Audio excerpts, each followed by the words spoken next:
La force de tout changer. C'est ce que promet la liste défendue par Manon Aubry et ses 80 colistiers à travers les 485 mesures qui composent le programme politique de la France Insoumise pour ces élections européennes du 9 juin. En se plaçant comme les héritiers de la NUPES, le parti affirme être en faveur de la paix et vouloir sortir de l'austérité. Alors, si vous voulez tout savoir de ce programme de la France Insoumise, sachez que vous êtes tombé au bon endroit puisqu'on vous le présente succinctement dès maintenant, c'est parti. Tout d'abord, du point de vue de la politique extérieure, la France Insoumise indique que la paix est leur seule boussole. Et notamment à cet effet, depuis le début de cette campagne des européennes, la France Insoumise s'est engagée avec beaucoup de force pour défendre le peuple palestinien. Elle en a fait l'une de ses priorités en condamnant depuis le 7 octobre les actions du gouvernement Netanyahou dans la bande de Gaza. Et elle va même jusqu'à qualifier cette situation de génocide. On est en direct? On est totalement en direct. Je dois regarder quelle caméra? Non, vous regardez pas une caméra, vous pouvez répondre à mes Non, je questions. veux dire et redire qu'il y a un génocide qui est en cours. La première mesure à prendre selon eux est un cessez-le-feu immédiat et permanent. Ainsi, selon le parti, il faudrait soutenir toutes les initiatives diplomatiques, reconnaître l'État de Palestine. Actuellement, seulement 8 États de l'Union européenne l'ont fait et la France n'en fait pas partie.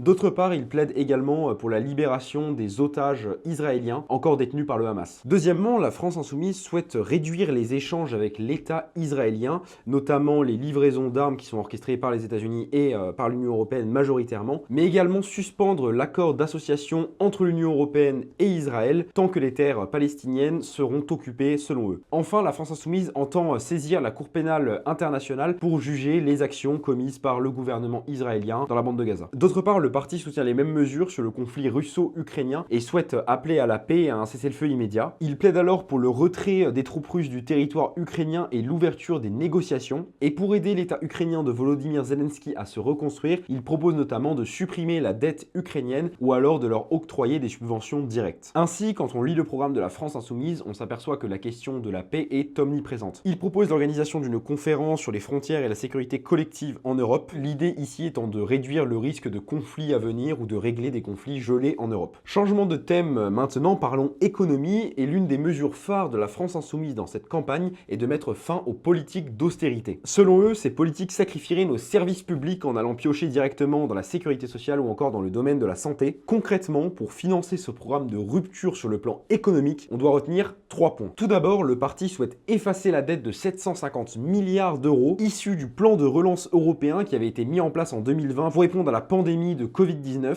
Second point, la France Insoumise entend vouloir mettre en place une taxe sur les super profits. Cette taxe ne s'appliquerait pas uniquement aux géants du secteur énergétique, mais s'appliquerait à l'ensemble des activités. Enfin, troisième et dernier point, le parti souhaite imposer un impôt sur la fortune à l'échelle européenne. L'objectif selon eux serait d'investir cet argent dans d'autres domaines comme la transition écologique, le logement ou encore les énergies renouvelables. Lutter contre la vie chère, c'est également l'une des grandes lignes de la France Insoumise. Face à l'inflation sur l'énergie ou encore sur les produits alimentaires, le parti prévoit de bloquer les prix des produits de première nécessité à l'échelle européenne. Enfin, du point de vue du commerce international, la liste de Manon Aubry a entendu plusieurs fois vouloir remettre en cause les traités de libre-échange et affirme d'ailleurs faire partie du seul groupe qui aurait voté contre tous les traités de libre-échange. La France Insoumise dénonce les dégâts écologiques causés par ces traités de libre-échange d'une part, et d'autre part, il dénonce également la concurrence déloyale pour les travailleurs européens que ceci provoquerait. Concrètement, le parti entend vouloir abroger tous les traités mis en place aujourd'hui et bloquer ceux en cours de négociation ou de renouvellement. Dans leur programme figure notamment l'idée de vouloir réindustrialiser l'Europe et de développer des nouveaux modes de coopération commerciale fondés sur l'équité et le respect des objectifs écologiques. D'ailleurs, concernant le volet écologie, la France Insoumise consacre 124 de ses 485 mesures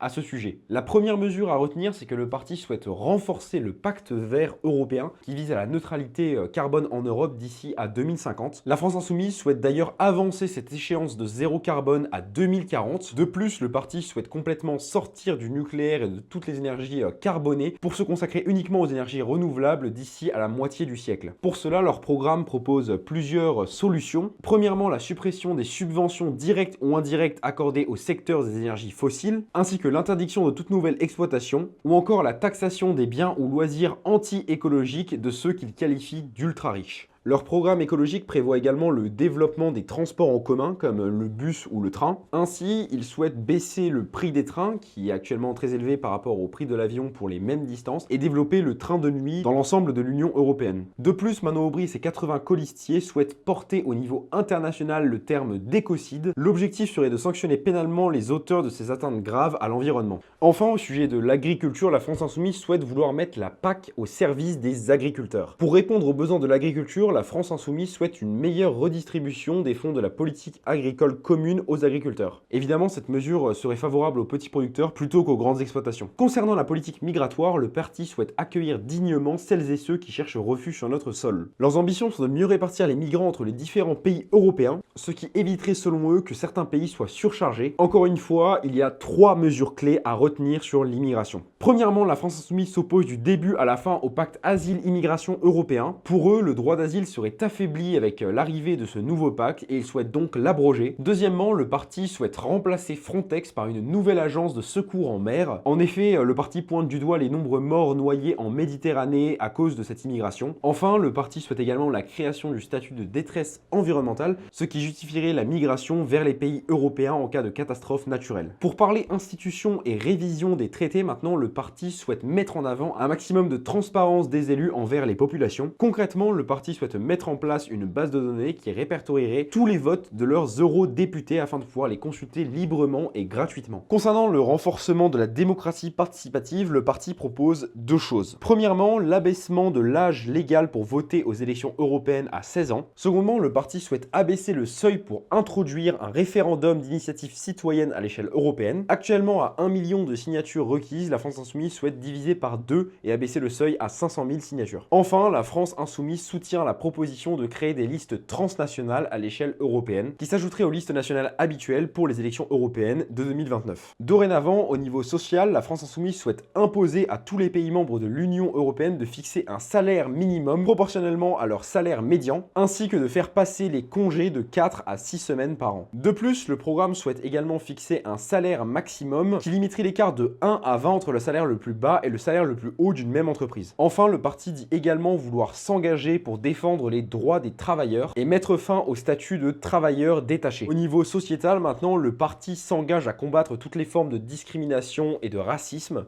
Et dans cette ligne-là, 2 mesures principales sont à retenir. Premièrement, concernant le droit des femmes, la France Insoumise souhaite inclure dans la charte des droits fondamentaux le droit et l'accès gratuit et sûr à l'interruption volontaire de grossesse ainsi qu'à la contraception. Et deuxièmement, dans ce même texte, la France Insoumise dit vouloir y intégrer également le droit à mourir dignement. Actuellement, seuls certains pays de l'Union européenne autorisent ce droit et la France n'en fait pas partie. Et enfin, pour clôturer cette présentation de programme, parlons d'éducation et de jeunesse. La France Insoumise propose 2 mesures phares dans ce sens-là. Premièrement, développer le réseau des Erasmus au maximum, notamment dans les lycées professionnels, dans les apprentissages ou encore les alternances. Et secondement, la France Insoumise se place en faveur du développement d'un pass interrail utilisable entre ses 18 et 25 ans et qui durerait 6 mois. N'hésitez pas à vous abonner pour suivre les élections européennes au travers d'entretiens, de débats ou encore de présentations de programmes comme ce qu'on a fait aujourd'hui. Sur ce, je vous dis à bientôt.